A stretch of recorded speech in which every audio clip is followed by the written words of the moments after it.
There is a moment, and if you have been to Greece, you know exactly the one, where the light hits the water at a certain angle, and everything you thought you understood about the color blue turns out to have been wrong. Greece does not ease you in. It grabs you by the chest from the first hour and refuses to let go. It is a country where myth and memory are so deeply woven into the landscape that the two become indistinguishable, where you can stand in a place and feel with absolute certainty that something happened here that the world has not finished reckoning with. These are the 10 places in Greece that do that most powerfully of all. Number 10, Thessaloniki. Most people fly straight past it to Athens or the islands, and that is their loss.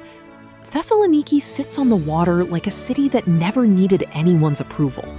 Loud, layered, and completely alive in a way that Greece's more polished destinations sometimes are not.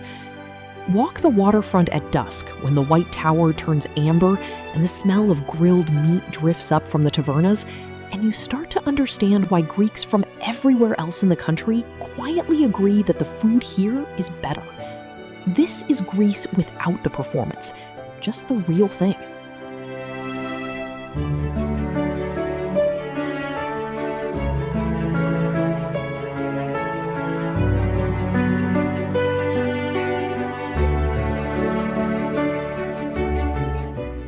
Number 9, Pelion Peninsula.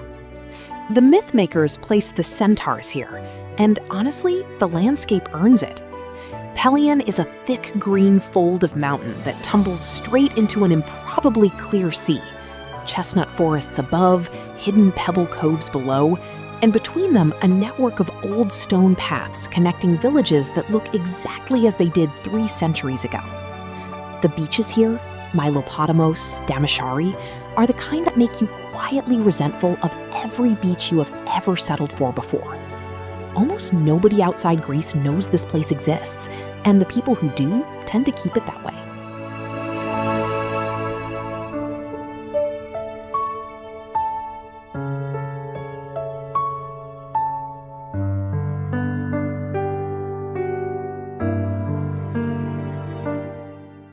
Number 8, Rhodes.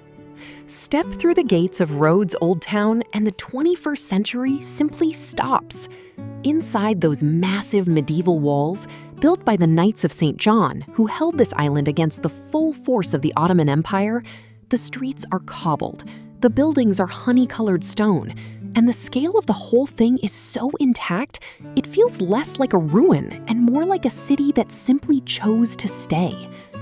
Climb up to Lindos on the island's east coast in the late afternoon when the tour groups have gone and the cliff-top castle catches the last of the sun above a bay of impossible blue, and Rhodes stops being a history lesson and becomes something far more difficult to explain.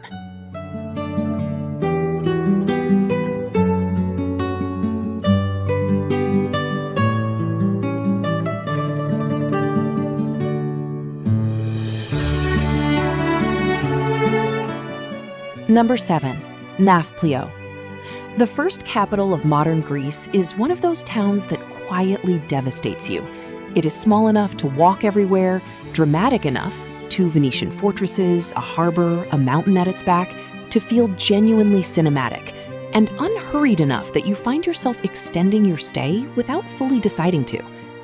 Climb the 999 steps to Palamidi Fortress in the cool of the early morning, before the heat arrives and before anyone else has made it up, and stand at the top looking out over the Argolid Gulf while the town below is still waking. There are worse ways to start a day. There are very few better ones.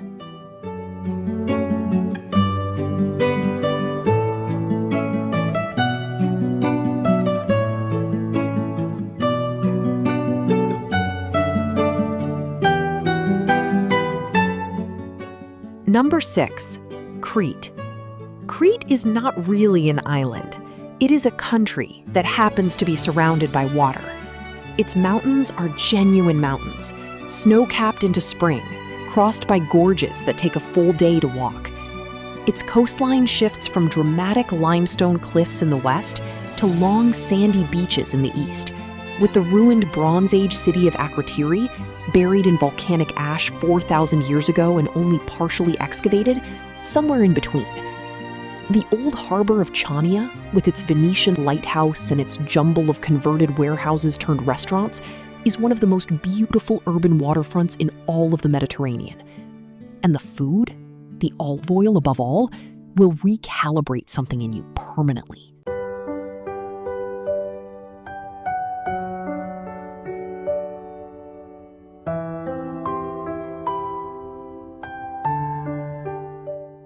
Number 5. Delphi. The ancient Greeks said this was the center of the world, the exact point where two eagles released by Zeus from opposite ends of the earth met in the middle of the sky. Standing at Delphi, on a narrow ledge of mountain above a valley of silver olive trees that stretches all the way to the sea, you do not need to believe in Zeus to feel that something significant has been focused here. The Temple of Apollo is a ruin, its columns reduced to stumps and its roof long gone, but the site itself does something to the air around it. People come to Delphi expecting a museum and leave having had something closer to an experience.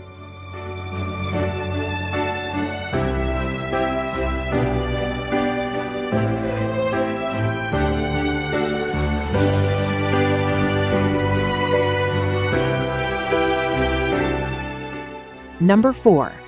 Corfu. Corfu is the Greece that Italy built and Britain polished, and the result is unlike anything else in the Aegean. The Old Town, all Venetian archways, French-era colonnades, and narrow alleys that smell of jasmine and drains in equal measure, is a UNESCO World Heritage Site that you can actually live inside, because people do. The beaches on the west coast, particularly around Paleokastritsa, where the cliffs drop sheer into coves of turquoise water, are the kind of thing travel writers reach for superlatives and then put the pen down, unable to compete. Lawrence Durrell wrote about this island as if it had done something to him personally. It tends to.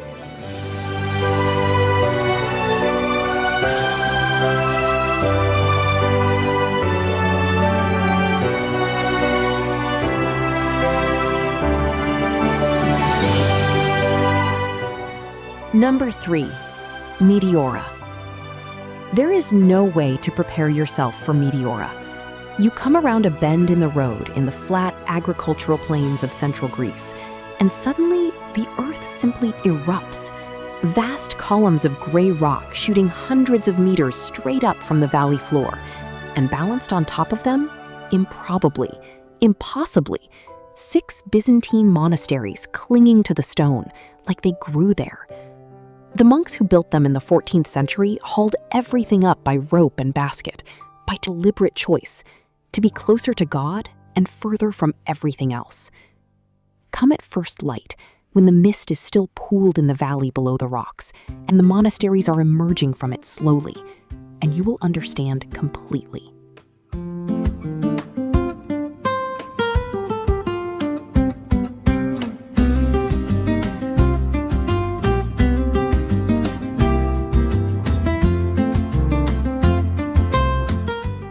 Number 2. Santorini. Yes, you have seen the photographs. Everybody has. And still, the first time you stand on the caldera rim at Oia and look out across that drowned volcanic crater to the open Aegean beyond, the photographs turn out to have been an understatement.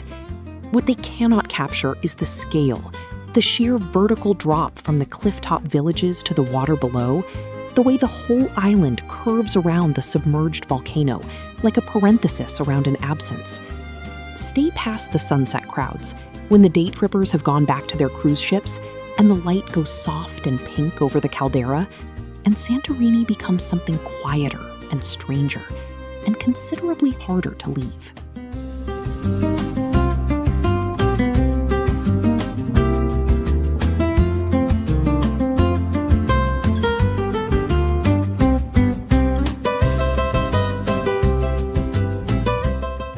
Number 1. Athens. Athens earns its place at the top not because of what it used to be, but because of what it manages to be simultaneously, ancient and chaotic and beautiful and broken and completely, stubbornly alive. The Acropolis at dawn, before the heat and the crowds arrive, when the Parthenon is still half in shadow and the city below is just beginning to stir, is one of those sights that lands differently in person than any photograph suggests it will. But Athens is not just its monuments. The neighborhood of Ceres spills out onto the streets at midnight.